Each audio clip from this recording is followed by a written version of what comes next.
Welcome to doctor Raghavan channel. आज हम लोग इंसुलिन के बारे में बात करेंगे। इस वीडियो में इंसुलिन की संपूर्ण जानकारी आपको दी जाएगी। जैसे कि इंसुलिन बहुत सारे मरीज ले रहे हैं डायबिटीज़ के, जो कि प्रायः टाइप 1 डायबिटीज़ का मरीज इंसुलिन लेता है, और टाइप 2 डायबिटीज़ में भी लोग इंसुलिन बहुत सारे लोग ले रहे हैं, लाखों करोड़ों की संख्या में इंसुलिन ले रहे हैं।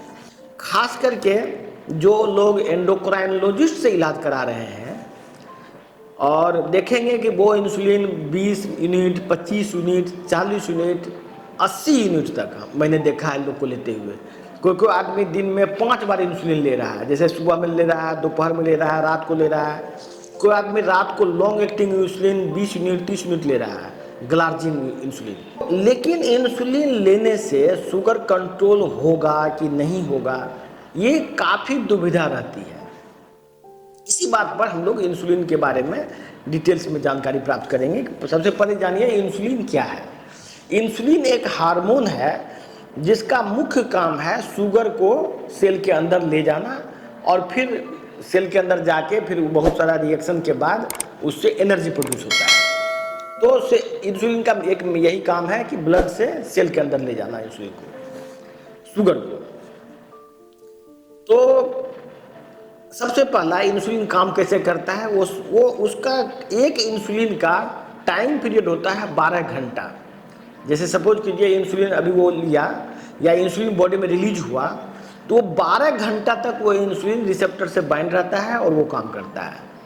इसके उस बीच में यदि हम अलग से इंसुलिन लेंगे तो हमारा बॉडी उस इंसुलिन को यूज नहीं कर पाएगा और कंफ्यूज हो जाएगा सिस्टम।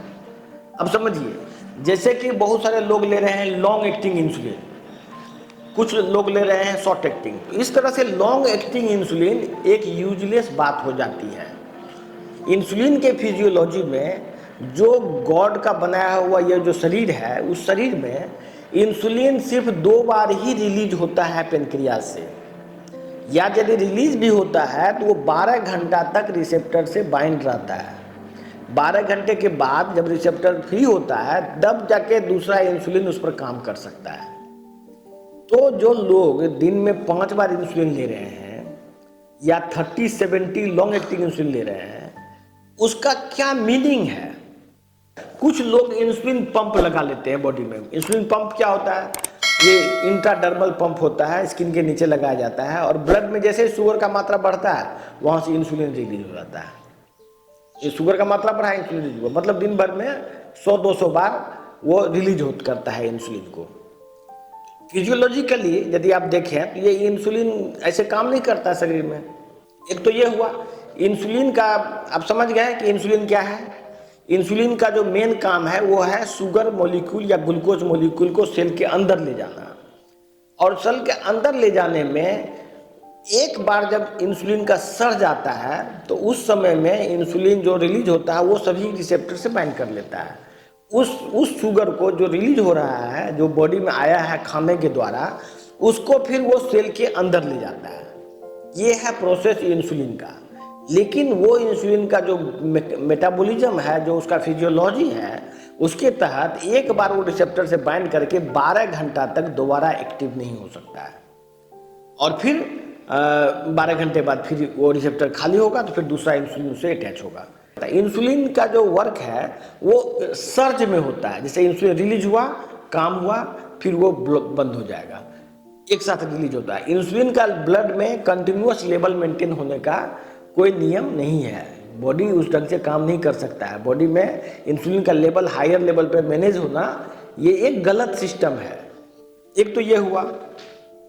डोजिंग इंटरवल आप देख लिए, तो डोजिंग इंटरवल भी इतना फ्रीक्वेंटली इंसुलिन देना गलत है। इंसुलिन का लेवल ब्लड में मेंटेन रखना भी गलत है, क्योंकि यदि आप लेवल मेंटेन रखेंगे तो आपका रिसेप्टर कभी भी ओपन नहीं होगा और वो इंसुलिन काम नहीं करेगा। तीसरा है इंसुलिन रेसिस्टेंस। जैसे टाइप 2 डायबिटीज़ में, जो कि टाइप 2 डायबिटीज़ है, उसमें इंसुलिन रेसिस्ट कर जाता है। रेसिस्ट करने का मेन वजह है जो आपका जो ये बॉडी है, ये इसका जो लिपिड स्ट्रक्चर में गड़बड़ी होने से इंसुलिन अंदर नहीं जाता है। इसके बाद जब ज़्यादा लेवल में इंसुलिन हो जाएगा, यदि आप ब्लड में एक लेवल मेंटेन करने लगेंगे इंसुलिन का, तो ये रिसेप्टर कंफ्यूज कर जाएगा और फिर ये इंसुलिन दोबारा एक्ट नहीं करेगा। इसी वजह से इंसुलिन शॉर्ट एक्टिंग ही दिया जाना चाहिए। यदि कोई लोग लॉन्ग एक्टिंग इंसुलिन ले रहे हैं तो ये गलत है। इसके अलावा जो आप बोले इंसुलिन रिलीज करने के लिए बहुत सारी दवाई खाते हैं, जैसे ग्लिमेप्राइड, मेटफॉर्मिन, सीताग्लिप्टिन, बहुत सारा दवाई है, विल्डाग्लिप्टिन, ये सब जितनी भी दवाई इंसुलिन रिलीज कराती है वो रिलीज सर्ज में रिलीज नहीं कराती है। वो बेसिकली क्या करती है, कंटिन्यूअस इंसुलिन लेवल मेंटेन रहता है। इसको बोलते हैं इंसुलिन रेस्पॉन्स। इंसुलिन रेस्पॉन्स सिर्फ शुगर से ही नहीं होता है। बॉडी में यदि कोई आदमी टॉक्सिन खाएगा, मान लीजिए कोई जहर भी खाता है स्मॉल डोज में, आदमी उसमें मरे नहीं तो उससे भी इंसुलिन रिलीज होता है। ये बॉडी का सिस्टम है कि बॉडी में जब भी कोई टॉक्सिन आता है तो शरीर उसके अगेंस्ट में फैट प्रोड्यूस करके उसको डाइल्यूट करता है। ये शरीर का मैकेनिज्म ऑफ एक्शन है और उसी रेस्पॉन्स की वजह से इंसुलिन रिलीज होता है। ये जितनी भी दवाई आप खा रहे हैं, ग्लिमेप्राइड, मेटफॉर्मिन, सीताग्लिप्टिन, ये सभी ऐसे किसी न किसी वे में टॉक्सिन है, क्योंकि ये सब दवाई एग्रीकल्चर में एज ए पेस्टिसाइड यूज हो रहा है और वो यदि कोई आदमी ज़्यादा मात्रा में खा ले तो उसकी डेथ हो जाती है। तो ऐसे में तो उसको इंसुलिन रिस्पॉन्स कर रहे हैं। इसीलिए मेरा आप लोगों से अनुरोध है, जो लोग इंसुलिन ले रहे हैं, आप ये समझ लीजिए कि इंसुलिन लेने से आपका यदि उसको साइंटिफिक ढंग से मैनेज नहीं होगा तो वो खतरनाक है। खतरनाक इसीलिए है कि इंसुलिन का जब एक लेवल आप मेंटेन रखेंगे ब्लड में तो आपका रिसेप्टर इंसुलिन सेंसिटिविटी खत्म हो जाएगा, इंसुलिन रेसिस्टेंस डेवलप कर जाएगा। दूसरी बात क्या होती है कि इंसुलिन से कैंसर होता है। ऐसा भी होता है कि यदि मान लीजिए आप इंसुलिन की मात्रा को एलिवेटेड रखे हुए हैं तो धीरे धीरे शरीर के अंदर जो ग्लूकोज है उसका जो ग्लूकोज का लेवल इतना ज़्यादा हो जाएगा, 500 600 ऐसे हो जाएगा शुगर का अमाउंट। आप देखेंगे जो लोग इंसुलिन ले रहा है उसका शुगर ऑलवेज 400 500 के आसपास रहता है। तो वो जो इतना एलिवेटेड ग्लूकोज लेने से माइटोकॉन्ड्रिया सेल का डैमेज हो जाता है और इससे इंसुलिन रिसेप्टर बहुत ज़्यादा सेल्स में हो जाते हैं। सेल्स में इंसुलिन रिसेप्टर क्यों बढ़ जाते हैं? क्योंकि सेल के अंदर मेटाबॉलिज्म सही नहीं रह जाता। जैसे कि मान लीजिए इंसुलिन शुगर जा रहा है ब्लड के अंदर, सेल के अंदर, तो शुगर की ज़रूरत तो सेल को है नहीं क्योंकि आदमी फिजिकली एक्टिव है नहीं। तो वो सेल को कन्वर्ट करने के लिए, उसको फिर से फैट में बदलने के लिए सेल के अंदर बहुत सारा जेनेटिक चेंजेज आ जाता है और जेनेटिक चेंजेज आने से कुछ चेंजेस कैंसर का ग्रोथ भी करा सकता है। इसलिए इंसुलिन कैंसर का ग्रोथ कराता है। दूसरा चीज़ इंसुलिन रिलेटेड चीज़ क्या है कि इंसुलिन से किडनी फेल भी होता है। इसीलिए यदि आप इंसुलिन ले रहे हैं, यदि कोई डॉक्टर आपको इंसुलिन लिखा है और आप ले रहे हैं और शुगर कंट्रोल नहीं है तो आप हमारे संस्थान में आए और यहाँ पर आपका साइंटिफिकली इंसुलिन का डोजिंग को इस ढंग से एडजस्ट किया जाएगा कि कम से कम इंसुलिन में आपका शुगर कंट्रोल हो जाए।